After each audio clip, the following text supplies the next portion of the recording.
ఇప్పుడు ఒక జాతక చక్రం, మీ జాతక చక్రం, మీ నక్షత్రం చూసుకుంటే మీ జీవితం ఆ గ్రహస్థితుల ప్రకారం జరిగిందనుకుంటున్నారా? అవును, జరిగింది. ఏ నక్షత్రం ఇది? నాది శ్రవణ నక్షత్రం. హ్మ్. లవ్ మ్యారేజ్ అని చెప్పడానికి సూత్రం ఉంది. ఏంటది? ఏమిటి అనంటే, బుధుడు కేతువు ఒకరినొకరు చూసుకుంటున్నట్లయితే, సప్తమ దృష్టితో కానీ కలిసి ఉన్నా కానీ కలిసి ఉన్నా కానీ వారికి తప్పకుండా వారి లైఫ్లో లవ్ అఫైర్ ఉంటుంది. ఉంటుంది, పెళ్ళైనా కాకపోయినా. పెళ్ళి ఎలా అవుతుంది అని చెప్పడానికి వేరే సూత్రం ఉంది. రెండో ఇల్లు కుటుంబం, రెండో ఇంటితో సంబంధం ఉండాలి. ఓకే. ఐదో ఇల్లు love and affection, edition to the family second house. Okay. తర్వాత ఆపోజిట్ పర్సన్స్ ఫ్యామిలీతో కూడా మనకి సంబంధం ఉండాలిగా. అవును. అంటే అది 8వ ఇల్లు. ఆపోజిట్ పర్సన్ ఈ 7th హౌస్. ఓకే. వాటితో కనుక సంబంధం ఉన్నట్లయితే గ్రహాలకి ఇవి చూసుకుంటున్నా, వీరి నక్షత్రంలో వారున్నా, వారి నక్షత్రంలో వీరున్నా స్థితి. అదే ఇప్పుడు మీ జాతకంలో మీకు బుధుడు ఎక్కడున్నాడు, కేతువు ఎక్కడున్నాడు? కేతువు బుధుడు ఎక్కడున్నారు అంటే ఒకళ్ళొకళ్ళు చూసుకునే స్థితిలో ఉన్నారు. ఓకే. తులలో బుధుడు ఉన్నాడు. లగ్నానికి కొంచెము అటుగా ఉన్న 2వ ఇంట్లో కేతు ఉన్నాడు.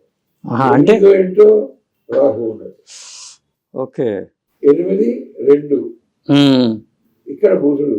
అంటే మీ లగ్నం మీన లగ్నమా? మకర లగ్నం. మకర లగ్నం. మరి కేతు ఎక్కడున్నాడు? ఎలా ఉన్నాడు అని అంటే కొంతవరకు లగ్నంలో ఉన్నాడు. ఓకే. ఇక్కడికి అక్కడికి ఆస్పెక్ట్ ఉంది. అంటే అలాగా ఎవరి జాతకంలోనైనా మనం అలా చూసి చెప్పవచ్చు. అలా చూడొచ్చు. చార్ట్ లో సప్తమంలో ఉండాల్సిన అవసరం లేదు. లేదు, మనం చూడవచ్చు. ఓకే. చాలా మంది వస్తుంటారు కదా, నేను ఎవరినో ఇష్టపడ్డాను, ఎంతో వివాహం అవుతుందా అని అమ్మాయిలు అడుగుతారు, అబ్బాయిలు అడుగుతారు. ఓకే. ఈ ఆస్పెక్ట్ ఉందా లేదా చూస్తాము. ఉంది అని అంటే లవ్ అఫైర్ ఉంది అని అంటారు. ఓకే. ఎవరో అమెరికా నుంచి ఒక ఆవిడ ఫోన్ చేశారు. ఫోన్ చేసి ఇలాగ మా అబ్బాయి ఆర్ట్ స్పెషలిస్ట్, ఎవరో అమ్మాయిని ఇష్టపడుతున్నాడు, మేము వైదికులము, వాళ్ళు నియోగులు, నాకు ఇష్టం లేదు, ఎలాగా అని అడిగితే, అమ్మ అలా కాదు, వాళ్ళిద్దరికీ మ్యారేజ్ అవుతుంది, మీకు ఇష్టం లేకపోయినా అవుతుంది, మీ జాతకం కూడా నాకు ఇవ్వండి అని నేను ఆవిడ డేట్ ఆఫ్ బర్త్ అడిగి వేశాను. వేసి ఆవిడకి ఫస్ట్ చెప్పింది ఏంటంటే, మీ లైఫ్లో ఒక లవ్ అఫైర్ ఉండే, అవునా కదా? మీరు చెప్పింది నిజమేనండి, నేను ఉందే లవ్ అఫైర్, కానీ వారితో మ్యారేజ్ కాలేదు, మేము వద్దనుకున్నాం, పెద్దలు ఇష్టపడలేదు అని ఆవిడ చెప్పింది. అప్పుడు మీకు జ్యోతిషం బాగా వస్తుందని నాకు అర్థమైంది అని ఆవిడ అన్నారు. ఇక్కడికి వచ్చారు పాపం ఆవిడ. అట్లాగా చూసినప్పుడు ఇక్కడికి వచ్చారు, ఇక్కడ పని. అట్లాగా అయితే నేను వాళ్ళ జాతకం గురించి కూడా చెప్పాను. ఏమని చెప్పాను, వాళ్ళు కలుస్తారు, వాళ్ళకి మ్యారేజ్ అవుతుంది, మీకు ఇష్టం ఉంటుంది, కానీ మీ వారికి ఇష్టం ఉంటుంది, వాళ్ళకి మ్యారేజ్ అయింది అనేసి ఇదే మోడల్. ఓకే. మేడం గారు మీ నక్షత్రం ఏంటండి? చిత్త. ఓకే. కన్య. ఓకే. మకరంలో. ఈయన శ్రవణ నక్షత్రం. ఎప్పుడైనా అనుకున్నారా మీరు ఎన్ని పాయింట్లు వచ్చినాయి మీకు అసలు జాతకాలు చూసుకుంటే? ఇప్పుడు చూసుకుంటే ఇప్పటికీ చూడలేదు అసలు.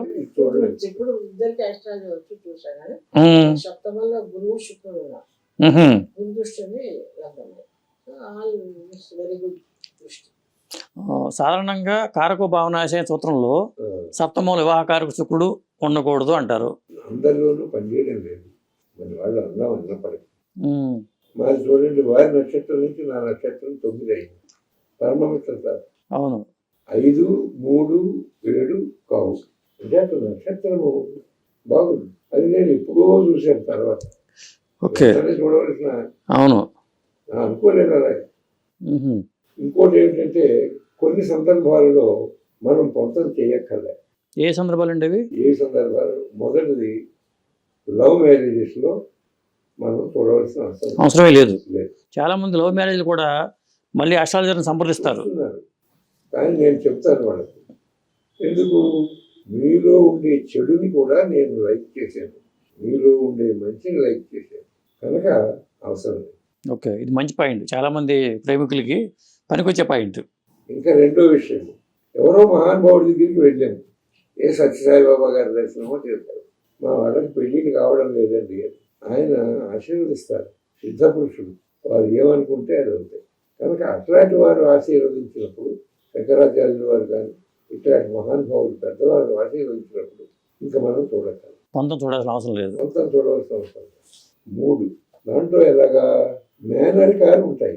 అవును. పుట్టంగానే వీడు పలనామం కోసం పుట్టాడు అని అలాగా ఏవైతే ఉంటాయో అలాంటి చోట కూడా చూడగలం. మేనరికాల్లో కూడా చూడగలం. సో ఇలాగ కొన్ని ఎక్సెప్షన్స్ ఉన్నాయి. ఓకే. ఊరికే వాటిని పట్టుకుని ఈ నక్షత్రం మంచిదా, ఆ నక్షత్రం మంచిదా, జ్యేష్ఠ మంచిదా, ఇది చేయొచ్చునా, ఇది చేయకూడదా, అత్తగారు వెళ్ళిపోతుంది, ఆశ్లేష అత్తగారు వెళ్ళిపోతారు, ఇవన్నీ లేదా మన వాళ్ళు క్రియేట్ చేసిన ఇంప్రెషన్స్ తప్ప అది సత్యదూరం.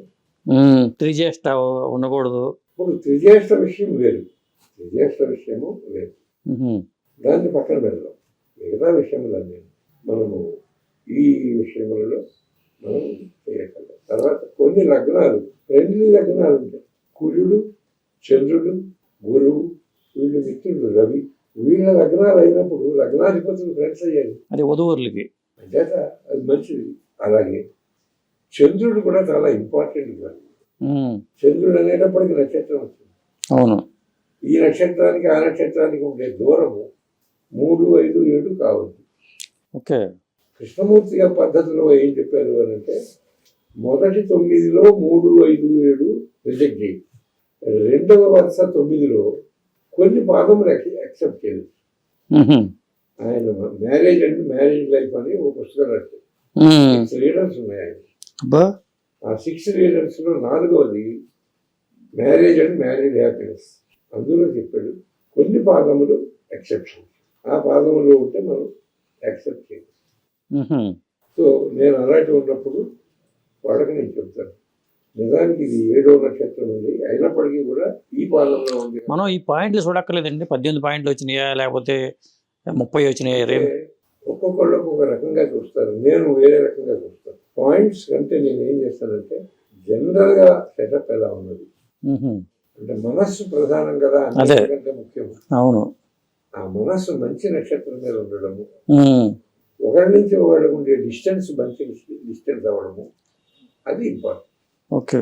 మీరేమంటారు మేడం దీని విషయంలో, ఈ కంపాటబిలిటీ విషయంలో? కంపాటబిలిటీ మ్యారేజ్ ఉన్నప్పుడు కంపాటబిలిటీ ఎక్కువ చూసుకోరు. చాలా మంది ఇప్పుడు చూస్తున్నారు, చూస్తున్నారు.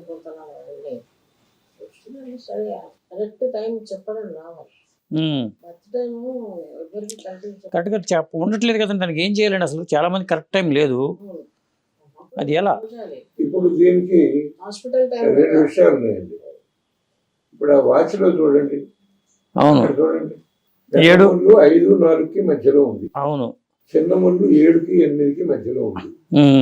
అంటే 1, 2, 3, 1, 2, 3, 4 గళ్ళు కనపడుతున్నాయి. అవును. మీరు తాజికము అనే పేరు వినే ఉంటారు. విన్నాను. తాజిక శాస్త్రము మనకి గ్రీకు దేశం నుంచి వచ్చింది. ఈ తాజికంలో దృష్టులే ఇంపార్టెంట్. ఓకే.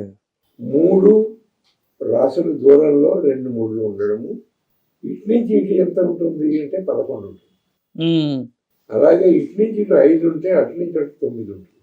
ఈ 9, 5 దృష్టులు, 3, 11 దృష్టులు, వీటిని శ్రేహ దృష్టులు అంటారు.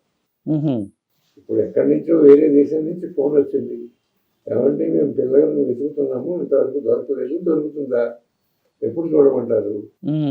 అప్పుడు మనం చాట్లు వేసుకుంటూ కూర్చోలేము. అవును. అక్కడ టైం చూస్తాము, అందులో 12 రాసులు ఉన్నాయి. ఒకడు సూర్యుడు, ఒకడు చంద్రుడు, పెద్దముళ్ళు, చిన్నముళ్ళు. అవి ఏం చూపిస్తున్నాయి? అవి లైట్స్. లైట్స్ అంటే జ్ఞానమే కదా. అవును. అవి ఏం చెప్తున్నాయి మనకి? ఈ గో అహెడ్ అని చెప్తున్నాయి. ఇంకోటి ఏం చెప్తున్నాయి? డోంట్ గో అహెడ్, ని ఇప్పుడు దొరకదు అని చెప్తుంది. 6, 8 డిస్టెన్స్, నువ్వు ఎంత ప్రయత్నం చేసినా అవ్వదు. ఓకే. మేము బెనారస్ వెళ్ళాం, ఒక మహానుభావుడు ఆయన సర్వోద్ ప్రియ, అక్కడి నుంచి ఆ రోజుల్లో మన దగ్గర సెల్స్ లేవు. అవును. లేకుంటే నా కార్డు పట్టుకెళ్ళాను, దాంట్లో నంబర్ ఉంది, ల్యాండ్ లైన్, నేను ఆఫీస్తో మాట్లాడాలి, ఫోన్లో మాట్లాడాను, కార్డు అక్కడ వదిలేసి నేను వచ్చేసాను. ఓకే. నార్త్ ఇండియాలో చాలా ఇంట్రెస్ట్ ఉంటుంది చాలా మందికి. జ్యోతిష్యం మీద. ప్రతి ఇంట్లోనూ వాళ్ళకి జ్యోతిష్యం చేర్చారు. సో నేను వెళ్ళాను. ఈ కార్డు పట్టుకుని ఒక సర్వస్ ప్లేయర్ ఇంటికి వెళ్ళాడు. వాళ్ళిద్దరు రిలేటివ్స్. వెళ్తే హైదరాబాద్ నుంచి జ్యోతిష్ పండితులు వచ్చారు, వాళ్ళు పలానా చోట ఉన్నారు అని చెప్పేసి ఆయనకి చెప్పారు. చెప్తే ఆయన రాత్రి వర్తమానం పంపించారు. అయ్యా మీరు మా దగ్గరికి ఒకసారి రావాలి, అక్కడ దుర్గామాత టెంపుల్ ఉంది ఒక చోట, దుర్గా కుండ్ దాని పేరు. అవును. ఉంటే సార్ నాకు ఆ గంగలో మునిగేటప్పటికి 3 రోజులు జ్వరం వచ్చేసింది, నేను కదలలేని స్థితిలో ఉన్నాను, ఒక 2-3 రోజులు పోనివ్వండి అన్నాను. నేను టైం నోట్ చేశాను. ఆ మనిషి లోపల అడుగుపెట్టిన టైం నోట్ చేశాను. నోట్ చేసిన తర్వాత ఆ సమయానికే జాతకం వేసేసాను. ఆయన నన్ను ఏం ప్రశ్న అడుగుతాడు, నేనేం చెప్పాలి, దానికి ఆన్సర్లు కూడా రాసేసాను. అది అయిపోయింది. ఒక 3 రోజులు పోయింది, జ్వరం తగ్గింది. ఆయన మళ్ళీ ఒకరిని కబురు పంపారు, నేను రానా మీరు వస్తారా, ఈసారి అలా పంపించారు. సరే ఎవరినైనా పంపించండి మేము వస్తాము అన్నాం. నేను ఆవిడ ఇద్దరు, మా అమ్మాయి కూడా ఉంది, వెళ్ళామండి.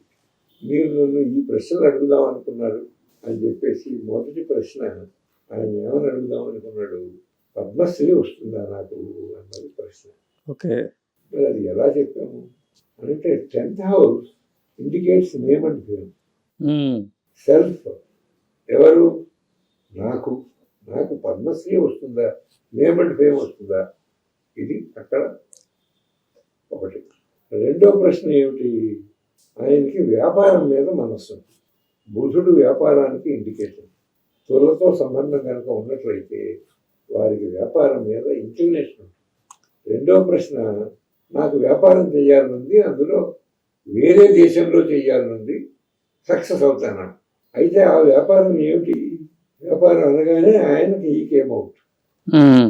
ఆ వ్యాపారం ఏమిటో నేను చెప్పలేదు, ఆయనే చెప్పాడు. ఆయన ఫ్రెండ్ ఒక ఆయన ఇన్వైట్ చేశాడు. దేనికి ఇన్వైట్ చేశాడు, రత్నాల వ్యాపారము జర్మనీలో చెయ్యాలి, నేను వెళ్తున్నాను నువ్వు రా అని. అప్పటికే ఆయనకి 38 సంవత్సరాలు. అయితే ఎప్పుడైతే ఈయన ఈ పద్మశ్రీ అనేటువంటిది పద్మ అవార్డు గురించి అడిగాడో, జ్యోతిషంలో ఎక్కడా రాయబడని కొన్ని అంశాలు ఉంటాయి. అవి అనుభవంలో మాత్రమే తెలుస్తాయి. ఆయనకి నేను ఒకటి చెప్పాను, సార్ మీరు అడిగిన ప్రశ్నకు నేను సమాధానం చెప్తాను.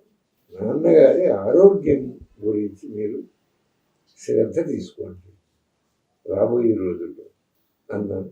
రెండవ ప్రశ్నకు ఏం సమాధానం చెప్పాను, ఒక 6 నెలలు వెయిట్ చేయండి, అప్పుడు ఆలోచించండి వ్యాపారం గురించి, ఈ లోపుగా మనం వెయిట్ చేద్దాము అన్నాను. ఆయన నా డేట్ ఆఫ్ బర్త్ అవి నోట్ చేసుకుని నాకు లెటర్ రాస్తుంటాడు. మరి పద్మ అవార్డు గురించి మీ నాన్నగారు ఆరోగ్యం చెప్పారు, కానీ పద్మ అవార్డు వస్తుందా రాదా అని చెప్పలేదుగా మీరు? చెప్పాను. ఏమని, ఎలా చెప్పాను చూడండి, ఎందుకు అలా చెప్పాల్సి వచ్చిందో. పద్మ అవార్డు అంటే 10,000, వాళ్ళ నాన్నగారు అంటే 9,000. 9కి 2వ ఇల్లు మారక స్థానం. 9కి సంబంధించినటువంటి ప్రశ్న ఆయన అడుగుతున్నాడు. ఆయన అడిగిన దానికి 9వ ఇల్లు తండ్రి వచ్చాడు. అలాగే 4వ ఇంటికి 4వ ఇల్లు మొదలు, 4వ ఇంటికి 7వ ఇల్లు అయింది పని. కొంతమంది వచ్చి నాకు ప్రమోషన్ వస్తుందా అని అడుగుతారు. వెంటనే నా మనసు ఎక్కడికి వెళ్తుంది, ఆయన మీ నాన్నగారు బాగున్నారా, ఎన్నేళ్ళు ఉంటాయి, ఈ మధ్యనే పెదాలసీ వచ్చిందండి ఏదో చెప్తాడు కదా. అవును. హైదరాబాద్ పేరెంట్ వీళ్ళాయి. ఇది ఎక్కడైనా రాసిందా, లేదు. మీ అనుభవం మీకు చెప్పాలి. ఆయన ఉత్తరం రాశారు, ఇలా మా నాన్నగారికి కళ్ళు కనపడటం లేదు, నేను హైదరాబాద్ తీసుకురానా, ఇక్కడ ఒక గొప్ప ఐ హాస్పిటల్ ఉంది, 6 శంకర నేత్రాలయ అని మద్రాసులో ఉంది, అక్కడికి తీసుకెళ్ళన్నా అని ఆయన అడిగారు. హైదరాబాద్ తీసుకొస్తే మా ఇల్లే ఉంది, ఇక్కడ ఉండవచ్చు. శంకర నేత్రాలయ చాలా గొప్ప పేరు ప్రతిష్టలు ఉన్నటువంటిది, అంచేత మీరు చూస్ బెటర్ ఆప్షన్ ఇది శంకర నేత్రాలయ, అక్కడ చాలా గొప్ప వాళ్ళందరూ డాక్టర్స్ ఉన్నారు, అక్కడికి తీసుకెళ్ళండి నేను చెప్పాను. అక్కడికి తీసుకెళ్ళారు, ఆయన చూపు వచ్చింది, బాగున్నారు. ఆయన మళ్ళీ 1 మంత్ ఉన్న తర్వాత దానికి వెళ్ళిపోయారు. ఇది మొదటి ప్రశ్న. రెండవ ప్రశ్నకి మరి పద్మ అవార్డు వచ్చిందండి ఆయనకి? పద్మ అవార్డు రాలేదు. రాలేదు. ఓకే. పద్మ అవార్డు రావడానికి కొన్ని కండిషన్స్ ఉన్నాయి. చీఫ్ మినిస్టరు, ఆ ర్యాంకులో ఉన్నటువంటి కొందరు ప్రామినెంట్ పీపుల్ వాళ్ళు రికమెండ్ చేయాలి. అవును. అలా చేస్తేనే అది వస్తుంది, లేకపోతే రాదు. ఉమ్. ఆయన ఏమిటి, పండిట్ రవిశంకర్ గారి భార్యకు శిష్యుడు. ఓకే. ఆవిడ బాంబేలో ఉంటారు. ఉహు. అలా గొప్ప పండితుడు. ఓకే. మేమంతా అయిపోయిన తర్వాత మీకు నేను ఒకటి ఇస్తానండి అన్నారు. మీరు ఏమి ఇస్తారో ఇవ్వండి అన్నాను. ఆయన ఒక 10 నిమిషముల సేపు ఒక రాగాన్ని వాయించారు. ఇది మీకు ఇస్తున్నానండి. ఓకే. హృదయం ఎంత ఆనందపడిందో చెప్పలేను. ఆహా. మా అమ్మాయి కూడా ఉంది కదా, లోపలికి వెళ్ళి ఇన్ని ప్రెషర్ స్టోన్స్ పట్టుకొచ్చి మీరు ఇద్దరు చేతిలో పోతారు. మా చెల్లె కూడా ఉంది మాతో, మీతో? బెనారస్. ఆహా. ఓకే. చాలా గమ్మత్ ఎక్స్పీరియన్స్. ఉహు. అలాగా